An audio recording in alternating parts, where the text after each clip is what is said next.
Hello, welcome to season 5 of Hot Pot Talks. My name is Jen Sunshine, here with my dear friend and longtime creative partner David Ng, with our special guest Jocelyn Jackson from the People's Kitchen Collective. David and I are the co artistic directors of Love Intersections, a media arts collective that produces intersectional and intergenerational film and artwork from underrepresented communities of color.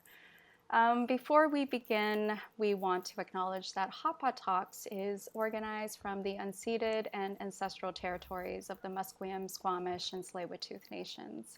As uninvited guests, we recognize and extend our gratitude to the stewards of this land who have been protecting it since time immemorial. Part of our work as activists and queer artists on unceded territories means working in solidarity with ongoing Indigenous struggles for sovereignty, decolonization, reparations, and land back. For season 5, we're excited to be collaborating with our co-host Namonde Mkhalisa, who's been a longtime collaborator of Love Intersections. But unfortunately, this morning there's been a huge storm in Pretoria, and so she doesn't have signal. So we send Namonde our love, and she's bringing her spirit with some questions that we're going to ask our guest today. So we're very excited to be in conversation with Jocelyn Jackson. Sorry, let me just try that again. We are very excited to be in conversation today with Jocelyn Jackson, who is a cook, activist, and artist working at the intersection of food, art, and social justice. Her current projects include executive producer of the Life is Living Festival in West Oakland, Just Us Kitchen, co-creating healing food experiences for Black women and femmes, and co-founder of People's Kitchen Collective. Jocelyn is a co-lead, co-director, writer, and executive producer of People's Kitchen Collective's documentary film project, Earth Seed, A People's Journey of Radical Hospitality. It is a practice in collective survival inspired by Octavia E. Butler's Parable series, the Black Panther Party survival programs, and migrations throughout the diasporas. Jocelyn just completed her chef in residency at the Museum of the African Diaspora in San Francisco. Her writing can be found in several publications. Welcome, Jocelyn. We're very excited to be talking to you today. Thank you both for having me. Now, Justin, because we always read out our guests' bios, there's only so much you could squeeze into a limited number of, words. So I always try to give our guests like an opportunity to share a little bit more, expand on who they are, and something personal about yourself that you want to share that sort of is outside of your bio. Thank you so much for that invitation. And I guess on this day, what I would like to share is a little bit that's more CV and a little bit that's more life. I actually grew up in on the Kansas Plains, and I think that's a very specific entry point to the world, to the sense of family, community. That is important to how I arrived in my present, form. And in Kansas, I was born to a Tuskegee Airman and the first Black woman to run for mayor of the city of Wichita. So I have this context of incredible civic responsibility and, the ongoing attempts to be in the world on purpose when it comes to being of service. And I love that. I love that my parents exemplified that for me. My family is just like it's a reservoir of spirit when it comes to that particular attention. And I will say that because I have such a ongoing commitment to interdisciplinary, transdisciplinary approach to living and how we are going to survive collectively, my background actually is in fine arts, in undergrad. I then went immediately to law school and studied international human rights law, and then got a master's of science and environmental education. And this might seem not to make sense together, but it absolutely does, because Mm, the through line for me, the golden thread, is food. That's mm, what connects all of those different disciplines together, and how I'm able to express my particular activist nature is mm, making sure that that thread or that, and I'm also a quilter, the quilting of those things together Mm, makes sense and are able to inform one another in a way that's ongoing. There's no resting in this. There's no resting in the learning or the ways that we show up.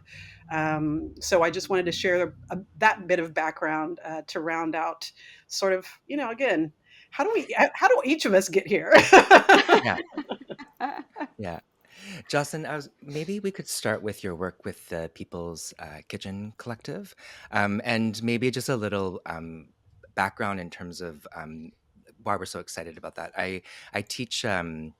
I teach a course at UBC Social Justice Institute, and I've been a big fan of Sakib and Norma and Masala Imez for such a long time, and not knowing, having been to the restaurant, but not knowing the story, and Yeah. then watching the Netflix episode and seeing the little feature of the People's Kitchen Collective, and I immediately texted Jen. I was like, "This is exactly the type of work that we've been wanting to do with Hot Pot Talks."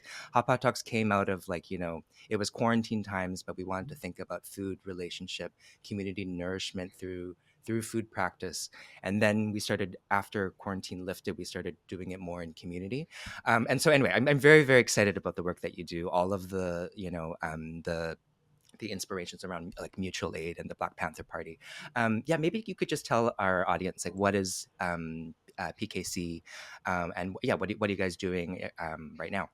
I love the question, and thank you for that background of how you specifically came to know about it, because yeah, it's really powerful that Saqib Kaval took a moment in during his undergrad years. Actually, it was Mm, 2007 when he created People's Kitchen, and it was born out of a sense of being, in a predominantly white institution, and looking 360 degrees around oneself and saying, you know what, where are my people at, where are my flavors at, where's my my political education at, and creating meals in that setting. And it's really sweet. We just had a Earthseed screening on in Arcata, so I was able to go to the Oh. original restaurant where the first People's Kitchen meal was for the first time. So this full circle moment just happened. So I just want to mention that sweetness. But Sakib just had that instinct, and as we know, we do FUBU. When no one else is going to create something for us, we do it for ourselves. And that mm, was Sakib's, expression of that, was creating People's Kitchen. It collectivized in 2015 when Sita Kuratomi Bomek and myself entered into leadership. And that was after People's Kitchen had many forms. mm, So I want to say specifically, People's Kitchen is very clear on its mission, but its form is able to flex and adapt to what is absolutely of need in the present moment. And I think that's one of the profound ways that it can model what others can do, and also the way that it can be sustainable mm, and meet the circumstances of each community that it's being of service to. mm, And so, go ahead. Yeah, Oh, no, I was nodding along because I'm yeah, that's so resonant, in terms of that responsiveness, the mm, adaptability, the flexibility. We come from this, like, queerness, this angle of, like, mutation and adaptation and fluidity, and I think that is one of the sort of the main skills of survival, is that ability to mutate, to be fluid. And one of the things that Love Intersections does, and Dave and I talk about this, and we've been more intentional in even weaving that language into our, mm, grant funding and mhm, writing, is responding to community needs, responding to the external forces that we're sort of subjected to and often have no control over. So how can we adapt it mhm, to sort of like to subvert it, to fit it, and to work it that makes sense for us in the moment, in the present moment. But yes, it also means that place a kind of we can place a framework sort of in and around it, or have a foundational framework, but we can't, like, categorize it. So it makes for a really difficult process of helping funders understand what it is exactly that we're doing, because you can't tangibly say, like, oh, this is this. There's no rigidity, right, to this yeah, that you mhm, can like describe. yeah. and that's I love that you describe it that way, and how we do have to do this work of language and of translation, Yeah. because, you know, using that phrase or that word specifically, the fluidity, that's ancient technology. Like, that's Mhm. something we're having to remember for ourselves in many contexts. And when we Mm, get to that stage of remembering, and then getting to the point of translation, like, we've been noted as a food justice Yeah. organization. mm, Most recently, we have, especially with Sita, all of us are artists, but Sita, oh my God, such a working, fierce artist, was able to do that translation into social practice. And mm, so People's Kitchen, yes, we do community meals. Every year we serve the free breakfast at Life is Living Festival, in, mm, Bobby Hutton Park, where so much beautiful history and legacy of the Black Panther Party survival programs happens. And it's just been so powerful to have a social practice context to be understood in this reality of, we are at that intersection you mentioned of food and art and social justice. And each one of them has equal ground to stand on within, and recognition and value attached to it, as we got this most recent funding with our Farm to Kitchen to Table to Streets meal, and then with the Earthseed Project. We mm, don't do documentaries. We're not. How did that happen? Like, especially like in the middle of a pandemic. Like, what is this? And it very much was that moment of, if we mm, consider the fact that we can't really do community meals right now, Yeah. instead of getting smaller, well, we actually got smaller and bigger at the same time. How can Yes. we do our next iteration, our next expression of this work, and make it impactful, and still be really caretaking our community. And mm, so that shift to, we can do our food and art and social justice within this documentary film setting, because it has the same rules in some way. It has the same mission, the same principles, and the same values. And it also is calling on a community, this PKC crew that we've been building since 2007, who are bought into saying yes to these projects that we, co-create. So Mhm. it's really a really sweet combination of things that is hard to do if you haven't done it for decades. And so Yeah. really grateful that we've poured in enough, and there's a sense of reciprocity and good faith, mm, that we can exchange for these powerful, hard and really, oh my gosh, so important projects, that can take PKC in the direction that's needed in the moment.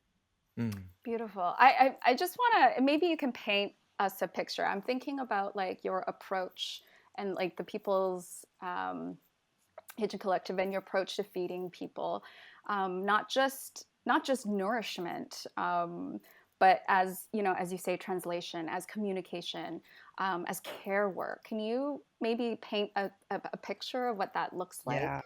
I love mm, that. And I'll do sort of what our most it's one of our sweetest models of People's Kitchen Collective, which is about 100-person community meal. We take the time to do the outreach to community, look at the world around us, and develop the theme for any given community meal. That can be talking about how similar the Muslim ban and Japanese internment are, and the executive orders that form those. That can be talking about the sovereignty of farmers and the movement of seeds through migration and diaspora. That can be mm, about the remedies of our ancestors and how they serve us. And if we can't, you know, collect those together, they may be lost to us. Like, so many different themes over the years, and partnerships with different organizations. But the idea is for us to curate a meal that is filled with the beauty of the food, the flavors of the food, the stories of the mm, food, and create a progression through the different courses that's explicitly political, as mm, we're introducing each dish and the meaning behind them, and getting that interaction with the community that is serving each other, because we're serving family style. So it's very much, okay, it's a table, six, maybe six of the people at a family style table, and you have to take care of each other that night. You have to make sure everybody gets mm, enough. That's on you. It's not on us. Like, we're being of Yeah. service, but we're not serving you. And Yeah. so it's a really powerful moment for people to, again, buy in from the get go. It's like, we came up for a reason. Often they didn't even know the menu. It's just like, we need to be in that space because this community means something. This topic, is powerful and present to us. And sitting at this table is more than exchanging, this meal with one another. It's a call to action. And so Mm, when people enter this space, they sit down, I'm singing a song to them as the blessing. I'm giving that moment of transition into a space that is different from where you were and inviting you into a place where you belong, mm, and centering the voices and the lived experience of Black and brown folks specifically. And that mhm, focus and that caretaking throughout an evening really translates into your responsibility is, yes, to be here now. But as you leave this experience, we're absolutely calling on you to take everything that you learned into the world and activating it in a way that is going to cause social change to be the ripple effect mm, from our meeting this evening. So I mm, love that we had that way of forming and formulating this experience that really was powerful, and that we don't have to follow our own rules. We can break them sometimes. mm. I love I that. want to, Jocelyn, I want to, you mentioned opening with a song. Mm. And Namande, that was her first question. She was really, really drawn to how you described and use song as a way to, as a part of your practice.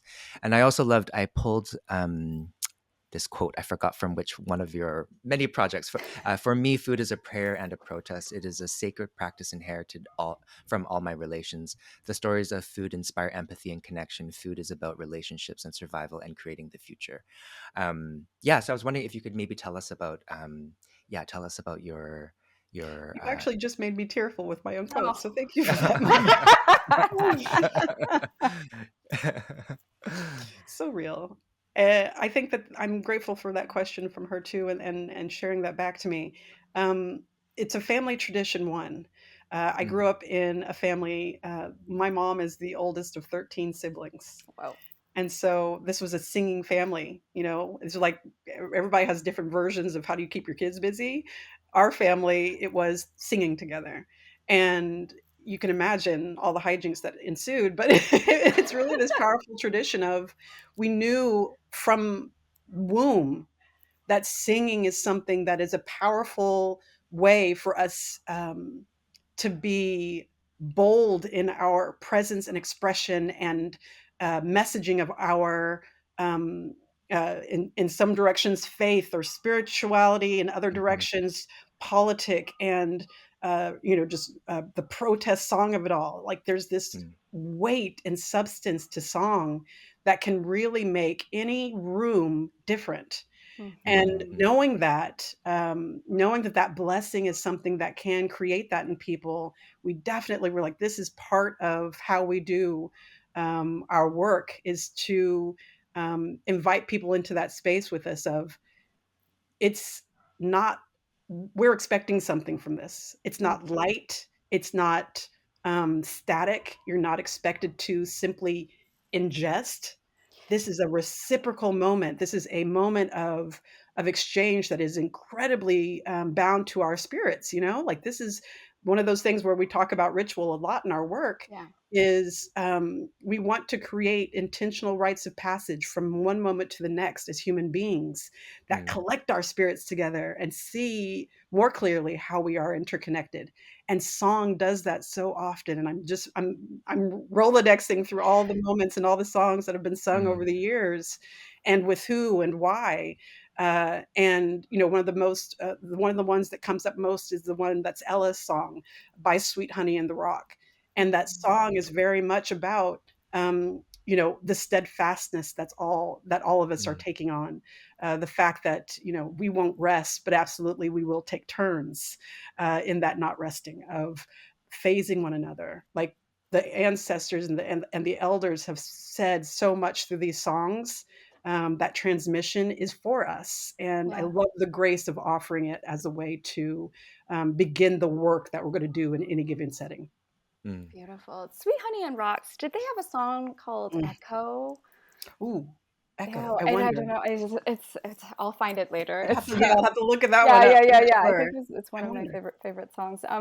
Thank you Beautiful. for that. That's there's it's I think we I think we forget about like song and Hmm. sound in particular, Yeah. Mm, in the sort of embodied absorption and experience, that is so on one hand, it's so powerful. On the other hand, there's a real sort of like lesson in how Mm. we're sitting, positioning, experiencing, relating, when like scent and sound All the are senses. all the senses. Yes, yes, Yeah. are sort of Mm. like intentionally created. Like I think about, and you said something about it's not just about consuming, right? And I think that is so we're in such a particular moment in time where all that a lot of times what I'm observing is that all we can do is consume because it's the easy it's easier, it's easier on our body to It's just the let it, distraction. it's the distraction, and it's by design. We're just consuming and consuming and consuming. And so when there are these senses that are sort of like onslaught, like coming at us, we have no choice but to engage with it in an embodied way, whether it makes you comfortable or not. And sometimes it is quite uncomfortable. Mhm. There's a real sense of the physicality of the uncomfort, the Mm. discomfort, Mhm. can be really jarring if all you've been doing is consume, right? So Yeah. I think there's some real, like I'm curious if you ever encountered someone who was so uncomfortable and was so unsure of how they're supposed to behave in that kind of Mm. setting. And what do you do in those moments? Do you sort of let them take their time? Everyone's at different places of learning, at understanding. Yeah, I'm curious about your experiences there. That's a very interesting question to me because it hardly if ever. Oh, I know it happens yeah, quietly, of yes, course, yeah. because, love are introverts. For example, they're gonna internally process, Yeah, yeah. but, there is, there I don't wanna be hyperbolic about it, but it really Mhm. does in my recent memory or my reliable memory, there hasn't been a moment where people don't find a way in, Yeah. Mm. and I think the reason for that, and my perception that that's real, is that, the invitation before we even get there is clear. Hmm. Like, people are opting Right. in before Yeah, arriving yeah. because we do all that language, ahead of time. And so I think that positions people to enter into the space not as with beginner's mind, but not with a novice mentality. Mm, It's like Mm. there's almost like people are opting into the expertise of community when they come to mhm, our meals. mhm. Whether Mm. that's their truth in the Beautiful. world or not, it's like Yeah. that's what the invitation is because of Mm. how we have invited folks in. And then Mhm. I think that's reiterated throughout the evening or throughout the experience, including with Earthseed. Earthseed was hard. Like we did 5 trips over 3.5 months in Wow. order to do this documentary. And you can imagine a couple of years ahead of that was site visits and outreach and Yeah. developing relationships. Like it was a lot, right? Mm. And we practiced everything before we did it. We went on our Yeah. practice camping trip, practice, like all the practicing of making our foods, preserving, fermenting, learning from our elders and experts. Like we did so much practice and so much like skill shares, all of this before we got started even. And that made it so that we were set up to meet the moment as this unit that was constantly changing, like wasn't the same group all 5 times. Mhm. Um, Mhm.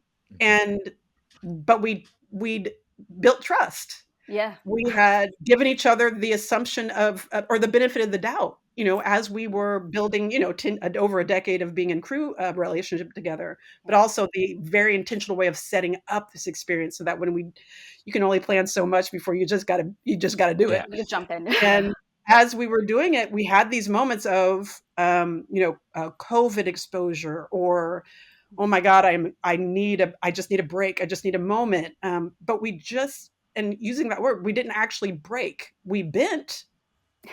But I think the fact that we didn't break, like there wasn't the eruption of conflict. Conflict is multifaceted. Of Mhm. course, we had conflict because again, COVID is there. Yeah. You're going to have Mhm. like, how do we discuss how to address this issue kind of moment. But Mm. there weren't the moments of the extreme conflict that could have happened because we gave so much uh, uh, grace to one another to practice and to know that we were on each other's side. I say that in response to your question because it feels important for everyone to be doing that practicing.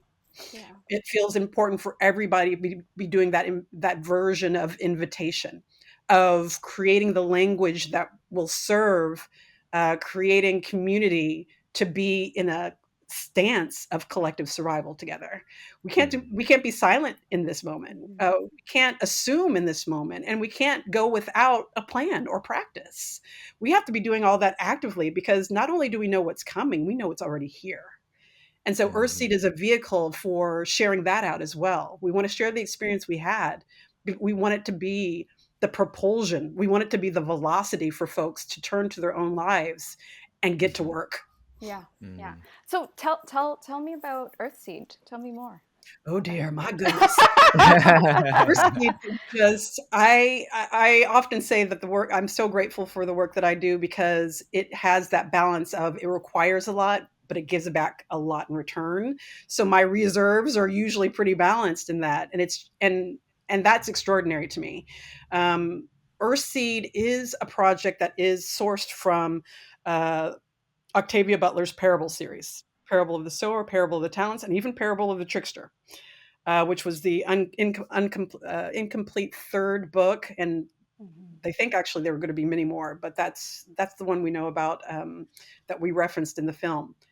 It is a series based on this protagonist, Lauren Olamina, who is a teenager and has real clarity around looking 360 degrees around herself and saying, "This ain't going to work." Mm. It's about to get real crazy. And how am I going to be prepared for that? What do I need to know? What do I need to be learning? Uh, what are the stakes and how do I meet them? And she did that in several different ways. She said, "Let me get prepared by making a go bag." And my Mhm. go bag's going to be my pillowcase because that's what I have, and I'm going to put it with I'm going to put in the things that I know that I'll need after I've thought about like the circumstances, and included seeds, that included maps, that included, how am I going to navigate? Is it going to be stars? Like, she was thinking about all these things ahead of time because she saw Mhm. what was coming.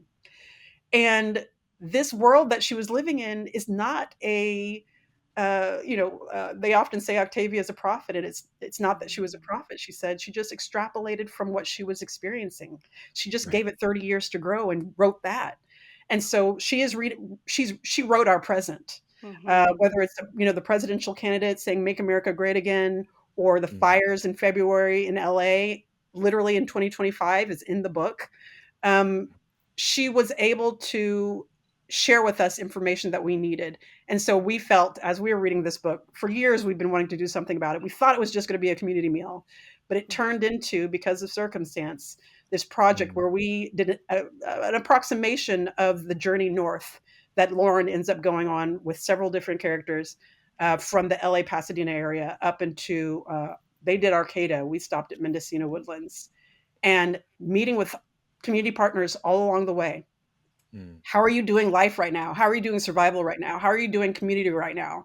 And the bigger term we used for all that was, how are you doing radical hospitality right now? Yeah. And Mm. that's something that you were mentioning, is like this relationship to mutual aid, but ongoing. This Mm. idea of hospitality that is fierce, that is risking change. And so we wanted to do that in real time, with our peoples and with new peoples, existing partners. We just wanted to see, how is it that we can learn more, and how can we learn it in a way that it can be shared out, in as many different directions as possible. And so that's a little bit of what Earthseed is. Oh my God, there's so much more. We wrote our Yeah. own field guides. Like, Yeah. we did Wow. all Amazing. these things to really support not only the source material and the Black Panther survival programs and that instinct, but really, we, as the global South and the global majority, this idea of diaspora migration, it's not new to us. It is part of how we have, known, the circumstances of systemic racism, colonialism for centuries. Mm. We know how bad this is going to get, and we know that we don't give up. We get to work. Yeah. Yeah. Jocelyn, you're answering all the questions that I have in in order too. But Yeah. Same. But maybe I'll just ask it again because I do. Yeah, Namande had the please do. question, and I had a question about this radical hospitality. What is it? Yes. What does it mean in the context of food, community, and social justice? Mhm. We also opened before we started recording, talking about you were talking about your practice. It, in response or in trying to intervene on these multiple genocides. Yeah. And Jen and I have been really thinking about this quite a bit too. We had a board retreat in July, Mm. where we were talking also about the current state of Canada. Canadians, we like to think that we're in a more better space, but we literally had the largest CBSA immigration raids on the island 2 weeks ago in Canadian history. Alberta, largest raids I think in the history of the province just a week ago. I think I also saw a statistic, the highest memberships of white nationalist organizations as well this year. And so, Which makes sense because we know historically, like during the pandemic and after pandemic, like the rise of fascism increases, right? So it was coming. We Mhm. just, yeah. yeah. And we had had conversations at our board retreat about what is the role of love intersections Mm. in our current reality, in thinking about, and I kept going back to this conversation, or what I also saw in on some of your websites about the tools that we all have always had, that we've cultivated in community. We should and can still go back to those practices. Yeah. So yeah, I curious love to that. curious to hear your thoughts. Yeah. Thank you for that context of your lived experience too, and that feels so important. We are none of us are in isolation to these experiences, and we need to know about each one in order to meet these moments globally. One of the first instincts that we have as a collective is to care. And if that's sort of the foundation of how we move, we know that there is this term that was often used, which is hospitality within the food world, that is beautiful in many ways. But I often think hospitality is sort of easy. It's Mm, like a checklist. Yeah. Like these are the things that you do in order to be hospitable. And it's a beautiful tradition in many Black and Brown communities that is not present in colonial ones, right? It's where it's like, oh, wait a second. The bringing of a gift when you come to someone's house, you do not go to a house empty handed. You mm. better take those shoes off if you need like these different, like, Mm-hmm. it's like this is just what we do, right? And we're taught from a young age, this is what we do. And so I love those habits of nature that we have been able to bring into our lives that really make sure that care happens even silently, Mm, because we do know the protocol. It's like a shared sweetness that way. But you know what? I think in general, and I think many of our comrades in movement would say, you got to get radical with it. And so, what does it mean for that to be a radical act? mm, And for us, we really looked at how we were doing relationships, how we were very much making sure reciprocity was present in the way that we related. We were looking at, remembering these ancient technologies of the commons and of care, and making sure they were part of our conversations and the way that we moved. And quite frankly, the biggest piece was the risk. How do we mm, risk and what do we need to risk in order to be radically hospitable? And for mm, us, and Sita said it so well in the film, it's definitely the openness, and not only the openness, the embracing of risking change. If we don't have that, it is rather anemic, Mm. especially if we look at the world around us right now. We mm, have to risk change, and we have to have had the practice to do that risk, which is mm, important. But we also need to be in a space of ongoing commitment. Mutual aid is known because it is emergent. It's known for that. It's like, oh, disaster, mutual aid, disaster, mutual aid. Like that's the process that we have sort of taken on the presence of mutual aid in our lives. mhm, But really, mutual aid is an ongoing commitment that we need to get used to being this. this way that we behave in the world. If we mm, can't do that shift, it's going to be real hard, mm, because if we don't shift to that ongoing commitment, we are not going to be resourced in the ways that we need to be resourced to meet these moments that are here and that are coming.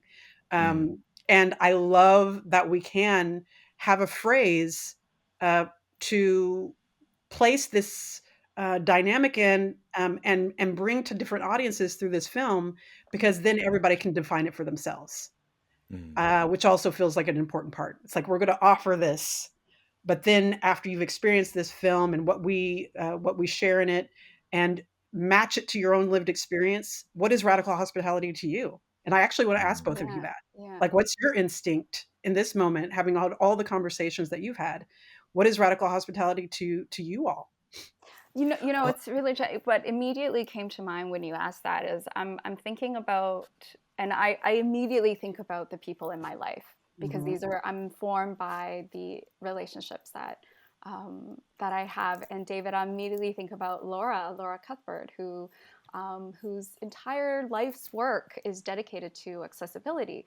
But she mm, recently sort of started to frame, and I don't know if it's recently, but she started to frame it more around accessibility. Oh, sorry. Mhm. She started to frame accessibility as hospitality. So she started to talk a bit more about mm, hospitality, and so that mm, I don't know why it came up, but immediately I think about to answer your question about radical hospitality is like, well, that isn't that just isn't that accessibility? Isn't that about Mhm. that care that we're putting, the thoughtfulness, and the time it takes before something happens and as it's happening, um, to make the world or the space or the people accessible, and so that it mm, is just a tiny bit more comfortable in Mhm. mm, a very, very uncomfortable world. mm. I David, love I don't that. know. Yeah, I don't know if I you love have that. Yeah, for me, something. I don't know. The conversation that came up for me was immediately was Jocelyn, we did a mini series on abolition of police and prisons Yeah. on Hot Pot Talks a couple of years ago, and I remember one of the biggest learnings I had from some of the our guests was, I'm just thinking about what you're talking about in terms of care, and Vancouver in particular has a stereotype of being quite unfriendly. Most I've lived in condos, for example, and I'm guilty of it too. Like I don't even know the names of my neighbors. It's that type of, Mhm. and I thought about in the conversations about abolition of police, thinking about there was a conversation that we had about like, well, how are we going to create a community? How are we going to cultivate those communities where, and that we've had this institution of polices and prisons for such a long time. How do we sort of rebuild those It's so spaces of true. hospitality and care? If my neighbor needs something or has a need or falls ill or hurts themselves or is in danger, what could that look like in a community that we didn't have to call the police? It's so true, because abolition is immediately, it cannot be a conversation without also talking about the social safety net. Mhm. Yeah, Like, if you're going to abolish exactly. something, you actually have to be building something simultaneously. Like, that's the Yeah, whole point of abolition.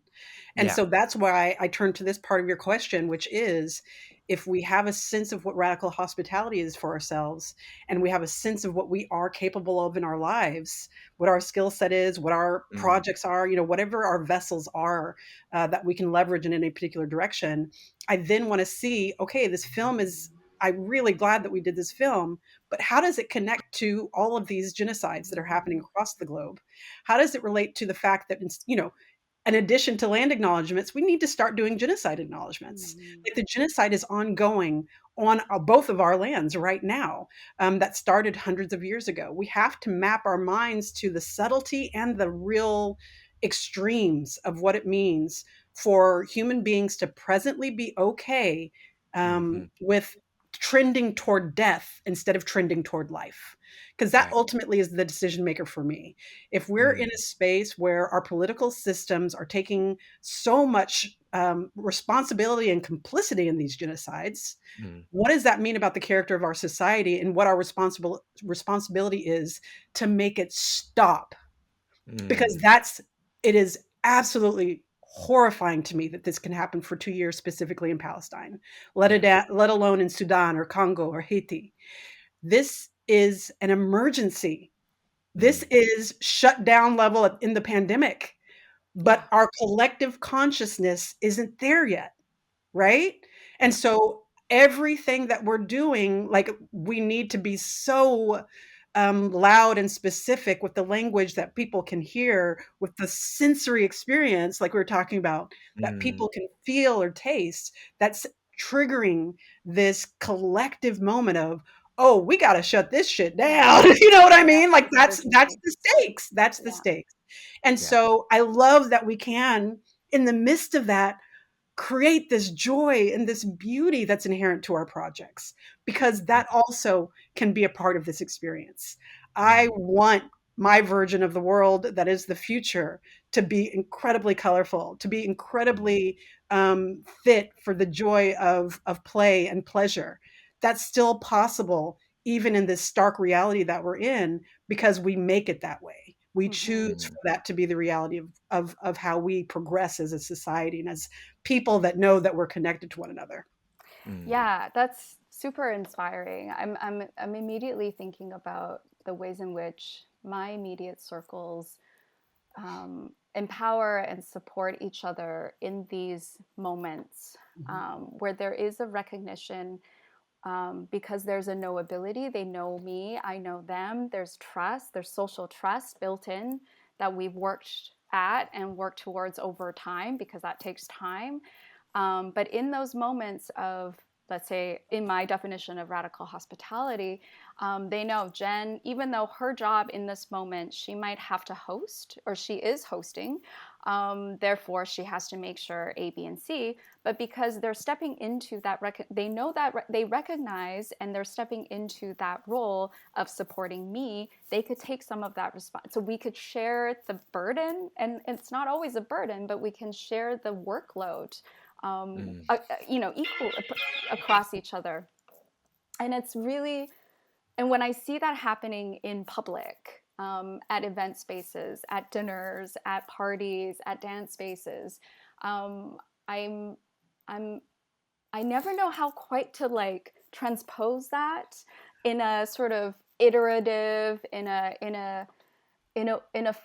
formula or in a like a academic step by step rule book or something. I want to, I keep trying to, but it's like it's so emergent. It's so um, yeah. It's this sort of like I can't see the shape of it, because Mhm. it's like the shape is created by those that are in the room.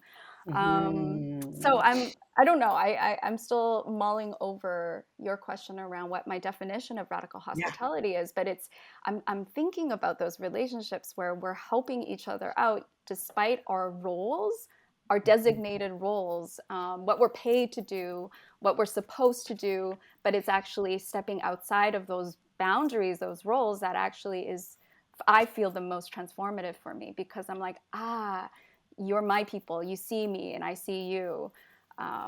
Yeah. That's beautiful. And it goes to, like, we have a program and a screening guide that we've made for our national impact tour. And we have an exercise in there called pod mapping that you might have heard of. It's very Ah, much from the disability justice, yes. world. And the reason it's one of the things that we've been actually resourcing community with for several years now, Yeah. because it's the foundational work of, who are you? Like, do the moment of self-reflection. Who are Yeah. you? What are you capable of? And then that informs, who are your people? Yes, sometimes that's easy. It's like my best friend or my partner, maybe that's easy. But often it gets hard when you think about the actual things that you need to survive in the world, Yeah. and who's in your life that can fulfill those roles, those skills, those feelings. And especially when you get to that place of, oh, I don't have this area covered, so I need to get aspirational. I need to reach out to Mm. larger groups or organizations or individuals and be like, the vulnerable and courageous moment of, I need you, Yeah. and Mm. it's not just identifying folks. It's saying, I'm going to text you every week. I'm going to call you every month. I'm going to hang out with Mm. you once a quarter, and we're going to build together. Like, it's making a plan. It's making agreements.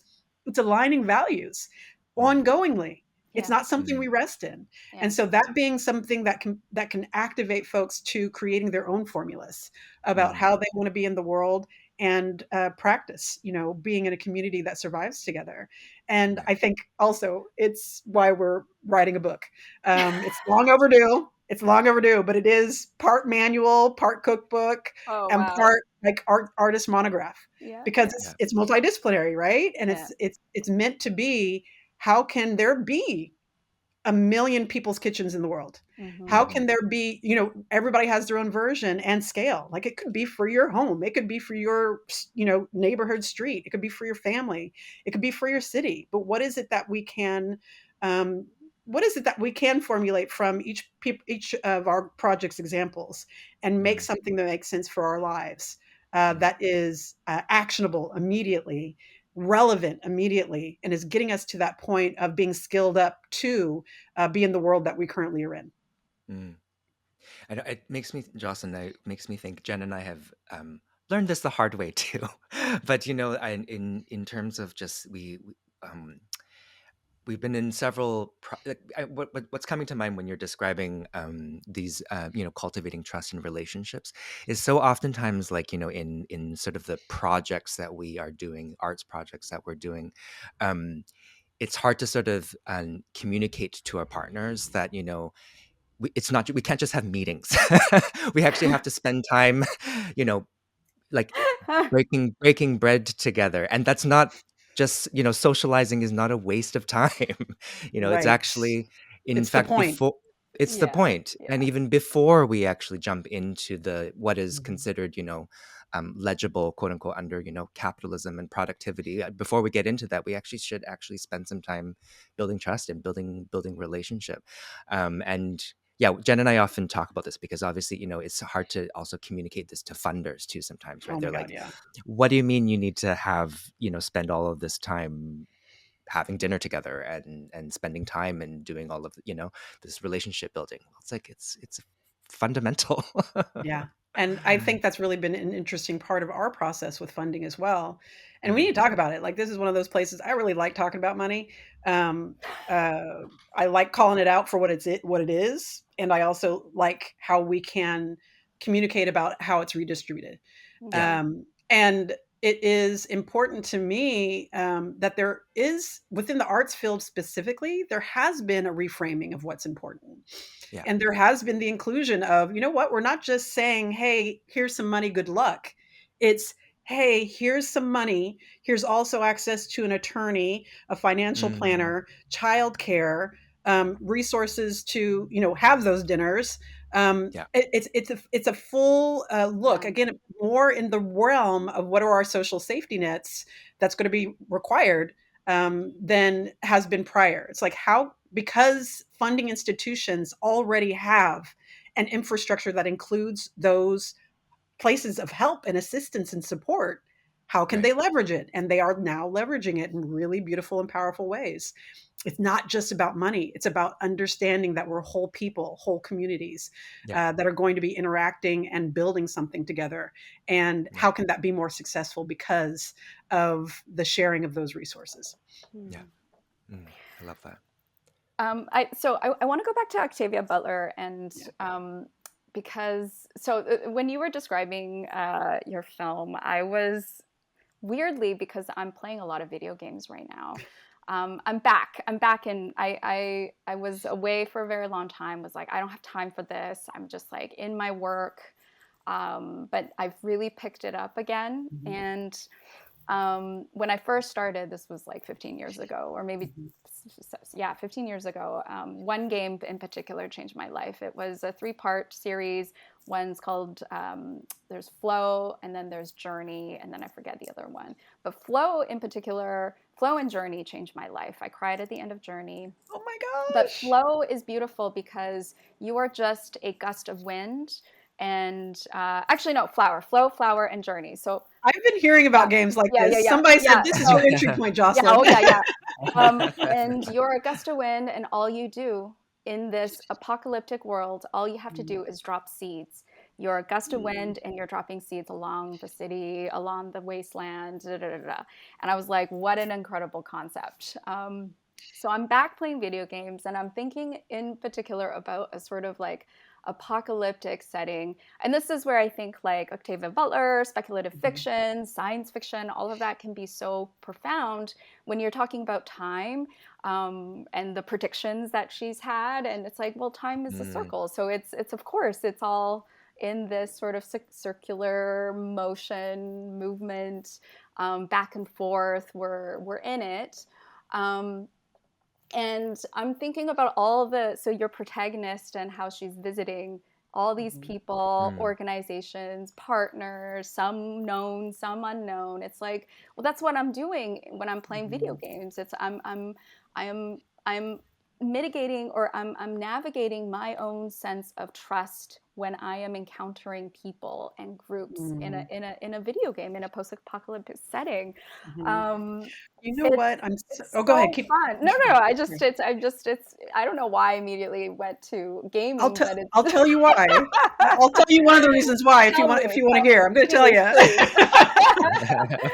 So you know that Octavia Butler gave her papers to the Huntington Library in Pasadena, Uh-huh. and if you do a few things, you can get access to those papers. And so I was able Okay. to go up there and get into, like I said, these what are the books that were supposed to come after Parable of the Mm-hmm. Talents. Mm-hmm. One of the interesting things is that some folks believe that Parable of the Sower and Parable of the Talents are actually prequels. And Oh, they're prequels because they're dealing with what's happening on Earth. They're dealing with yeah. the dynamic of relationships on Earth. right. Parable of the Trickster, as you may know, have both of you read the Parable series on your list? Been years. It's been years. Yeah, it's been, yeah, So many it's years. exactly. So you'll recall Yeah. that the one of the points of the Earthseed Books of the Living, which was her writing her own spiritual path, right, her own belief system. These books included this projection that that human beings would have to leave the planet, Mhm. and Mm, the final book references that, but it never gets to that story. And the next book is supposed to. The next mm, book is reaching a planet that is not great, but it's livable. And they call it Bow because these rainbows just Mm. exist on the planet. You know, it's just like, wow, Yeah. these rainbows. And they call yeah. this planet Bow. And the dynamic shifts somewhat from how do we figure out how to do these relational pieces amongst human beings to how do we figure out how to be in relationship with this planet, because the planet is actually, as time passes, they find out this planet is affecting us in a way that it doesn't want us here. Right. It's going to cause blindness. It's going to cause Yes, like things yes, that feel yes. like, oh, this is an augmentation to human existence, but then it turns out, oh, maybe it's not. No, So no. if we're in that place of reckoning with apocalypse, if we're in that place of reckoning with being the folks that can be the spreader of seeds or the spreaders of destruction, Mm. what's our choice and why? And how quickly do we learn the dynamic so that we can survive as opposed to setting ourselves up for not that? And I feel Mhm. like that's, Mm, I think any book is some version of gamification of life. Yeah, that's true. yeah. Yeah. And, when thinking about the direction that Octavia was going, and she was never able to figure it out in her Yeah, lifetime, she wrote yeah. so many versions of this next book, and she never landed on the path forward. Not that she wouldn't get there, but it was so difficult for this dynamic of contending with a relationship between a human being and a planet when Mm, they think that they're separate from one another and not how Yeah. do I get along? How do I adapt? How do I meet this what seems insurmountable task when I can't even talk to this thing? So what is communication? What is relationship when the Mhm. right. stakes become that high? And so I love that Mm, your how you describe your gameplay is in the spirit of that. Like, what are the stakes? What is your responsibility, your task, your role? And how do you even know? Like, how do you know what mm, direction you go? How do you know what's going to be of service and what's not? And it's a lot of trial and error, and it's a lot of Yes. faith.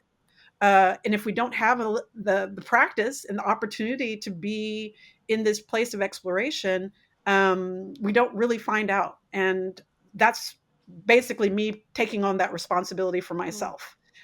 What mm, am I doing, Yeah. doing in the world that's giving me the capacity to know, and to know ongoingly? Because the knowing always shifts. Yeah, yeah, yeah.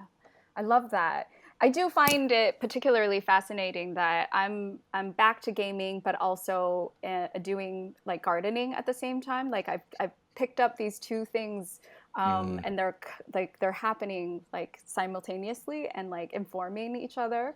And I've been amplifying sort of a lot of my like gardening. I've just been talking at length to David, and I'm just telling him all the stuff that I'm learning about gardening and like the seasons and the seeds and all of those things. It's like, oh yeah, I want people to know I have some skills now, and so when the time comes, I can help. It's true, and that's why, like, Life is Living Festival is something that we've Yeah, been doing since 2011 or 12. We've been doing the free it's been 10 breakfast years program now. there. Yeah, Yeah, it's been a wow. while, and it has been profound to shift from providing just the free breakfast yeah. to being the all over executive producer of this festival that's been around for 18 years. Wow. And one Mm, of the reasons I felt called specifically to do that is because it's 18 years of community. mm, Hmm. You don't mm. just let that go. When I Yeah. had the opportunity to hold that and to steward that in a very humble way, like for me, it is that's that skill of community is a very precarious resource. Yeah. And if we Mm, have it in existence, we need to protect it in whatever ways we can, even if it's protecting its transition into something else. Like I'm not going to mm, hold strictly to anything because I know the world, but the stewarding, the holding, the caretaking of community is one of the fundamental skills that we need. And I'm not going to let go of 18 years of that being built. And for example, this year's free breakfast was a menu that reflected the dishes and the stories of Sudan and Haiti and Congo and mm, Palestine on mm, purpose, because again, this is the thing that we are working with, where we can make the moves to create the sensorial experience that gets folks in the same direction of solidarity, mm, global solidarity. And so that life is living tradition that started again with teenagers, like with young people saying, we need to come together. We need to share space. We need to create our own family reunion. We need our arts. We need our hip hop. We need our health and wellness. We need all that. We need our ecological awareness. All that needs to come together, and we can do that, and we'll do it for ourselves because we see no one else is coming to do it for us. And I mm, love the liberation of that. I love the clarity of that, and I think it has the opportunity to shape how we again really hear and trust what we're mm, capable of when it comes to taking care of ourselves, our communities, and this global intersection of struggle. mm. Jocelyn, I'm wondering, picking up on what you're describing about the Life is Living Yeah, festival. Yeah, Namande had a question around, around sort of operational and logistical challenges that you face in your work. It sounds like you do a lot of work with collectives, with groups, community groups. How do you meet them? These challenges, and how would you advise people in other spaces to begin to do what you do in their communities? I love the practical How question. do we start a people's kitchen collective? And the I third, love. the third Go question ahead. I want to tack on is Yeah, yeah. how, like, what changes have you observed Mm.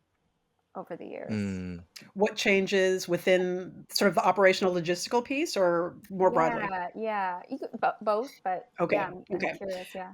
Thank you for adding that. It is, oh gosh, I think, yeah, that's the other value of doing something for a long time, is to see the trends, to see Hmm. the shifts and changes over time. Yeah. And the fact that we have embraced a structure that is relatively formless, like we don't have a brick and mortar, we simply show up in the form that's required of us at any particular time. So we have agility, we have flexibility, we even have it in our leadership structure. We have it in our planning structure. Each project takes on a different form. It's like, who are the people that have capacity this time? Yeah. Let's match the skill sets and let's build a team based on the need that is in front of us, as opposed to, oh, most people can't commit to something for over a decade, and that's realistic. I don't expect lives to be that linear. We need to take a break to have a child. We need to take a break to start a restaurant. We need to take a break to, whatever the thing may be. Do that. and know that the vessel is still there, because the caretaking of it for the long term is certain. Like PKC, it's something where the commitment is, we have our baseline commitment of what PKC is, which is really, monthly gatherings of the crew. That's the baseline. Everything else that happens beyond that is amazing, but we don't have an expectation that we have to do that in every season. And so I think that's one of the biggest things that I'll share in response to that question is most organizations professionalize. They say, okay, we're a nonprofit now. We are not a nonprofit, never have been. Um, we have to have a CEO or a director or a president. We have to have a board. We have to have, like, there are rules to structure. We don't have those. We have an advisory council, in and out also. And it's all about, yes, we have a set of expectations of how we are with one another, but not the strictness of you have to do all of these things in order for this to be um, an organization. We don't have that. And so, because of that flexibility and that pliability, we can move and shift and change in ways that not only serve that internal structure, but also our external, um, you know, um, like outward facing manifestations of ourselves. And I think we've trained everyone to have that expectation of us as well. We don't have the, I'm sorry, there's a set menu and it's the same every day, and it's the reliability and certainty of that's like, nah, that's not PKC.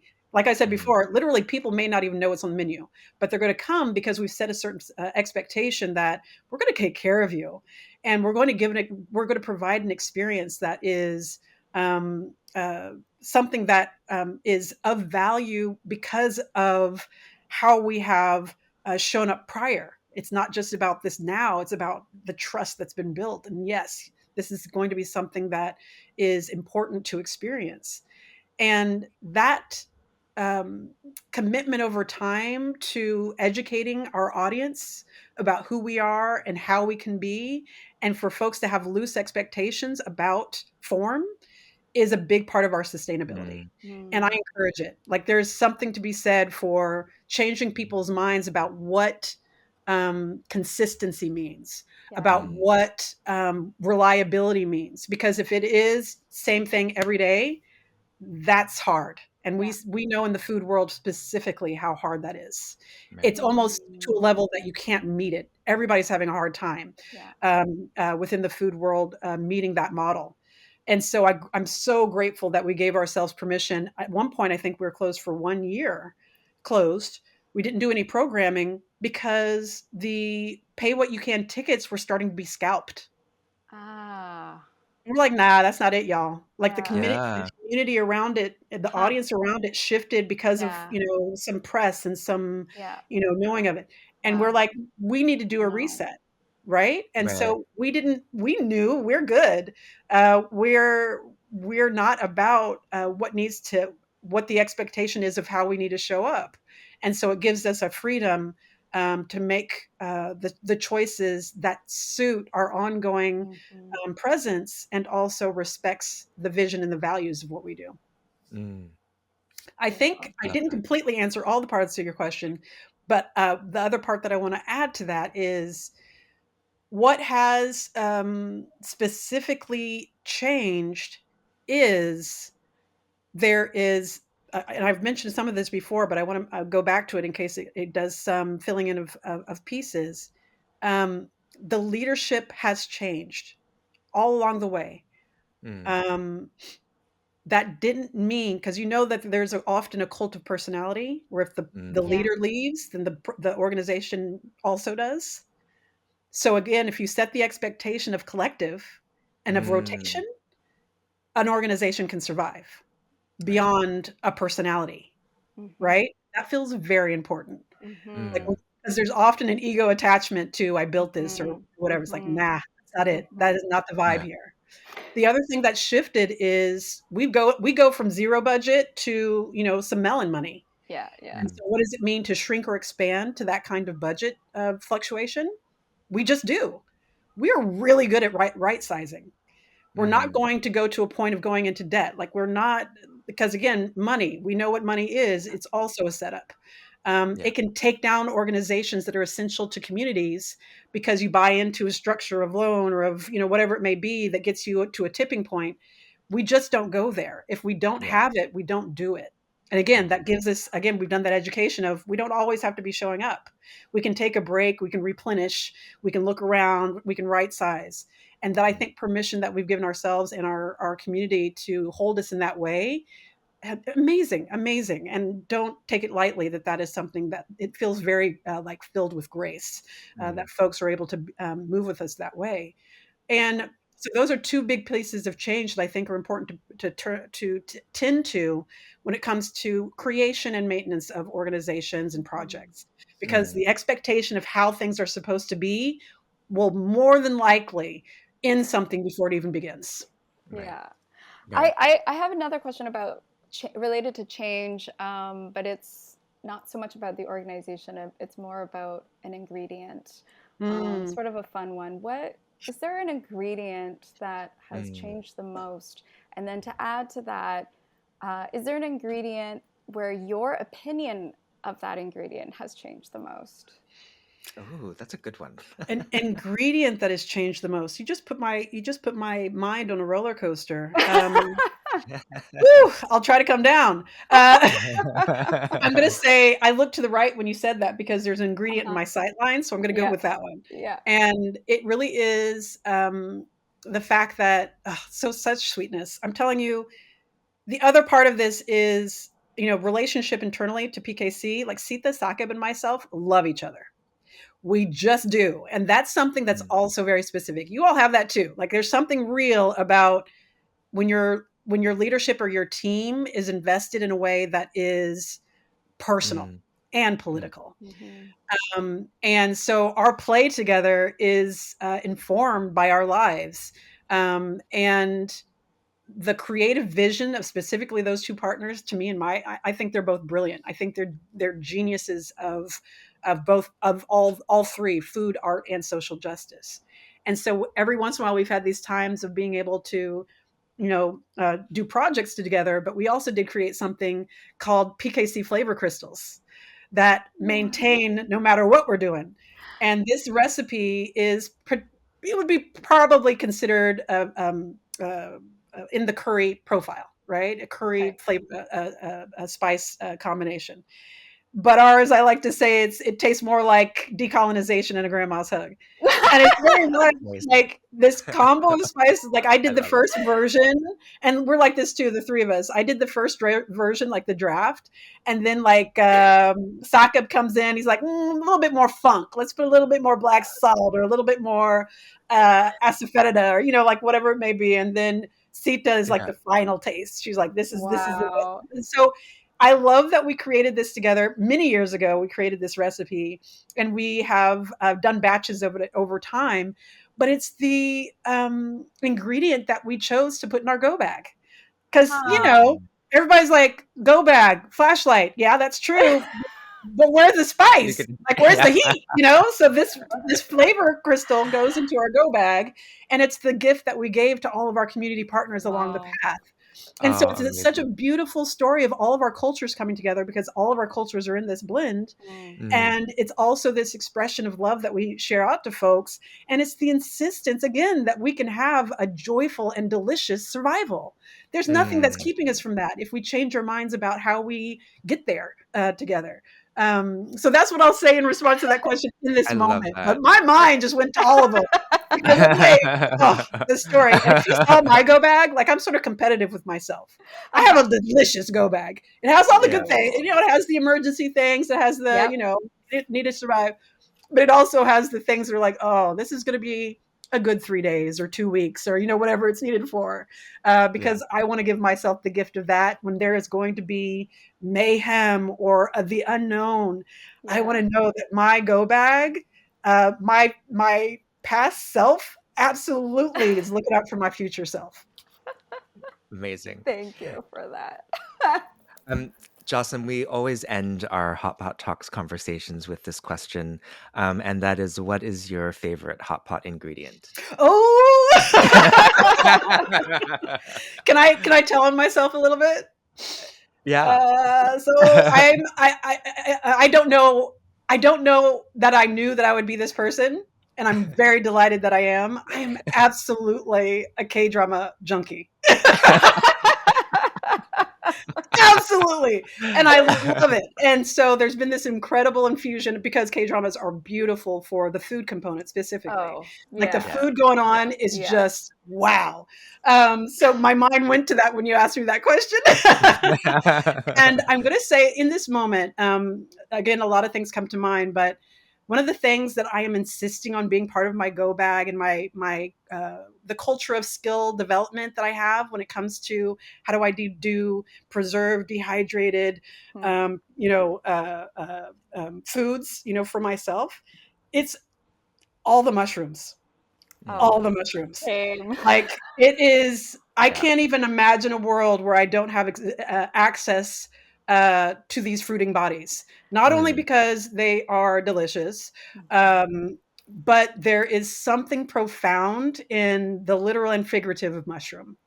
The Mhm. literal of mushroom is that it dehydrates like a dream, like it freeze dries like a mm, dream. You can rehydrate it. It's just like, oh, thank goodness I can have access to this in a way that's not the grocery store that who knows what's going to happen to grocery stores in supply mm, chains. But I also have the ability to say, mushrooms and all the varieties, reishi, lion's mane, all of them, turkey tail, they're lifesavers. Like Mhm. this mm, is medicine. Yeah. Like like all ingredients are medicine in my world, but mushrooms, they're like specifically talking to us, saying, you're trying to find a cure for something or you're trying to treat something. Hello, we're over here. Like Yeah. Yeah. they're Yeah. Yeah. Yeah. insistent, right? It's like, I got you. My talkie, Oh, what? yeah. What's your just Yeah. incredible. So I yeah. love that. I love that they're just insistent on the fact that they're going to heal us. And And then the I love mycelium network, right? It's that's like the last thing that I was going to it's say, no the wonder mycelium fungi network. is like That's what I the was going to metaphor for say. community. We love This is fungi. what I say during almost every screening is this mycelium network, Yeah. often referenced by Adrienne Marie Brown, is Yeah. no joke. We Mm, need to be in our state of biomimicry Yeah. more often than not in relationship to mushrooms because they know how to do it. Yes. They do the connection, they do the communication, they do the warnings, they Oh, do the celebrations. Like my all of mushrooms it. do this. And I All of think it. it's just a profound testament to the not only the metaphor but also the reality Yeah. of if we take the time to look, to explore, to see the small spaces, we're totally profoundly going to be informed in a way to survive together that's gorgeous and informed and quite frankly needed Yes. mm, because wow, mushrooms. yeah. Thank you so much, Jocelyn. Thank you so much.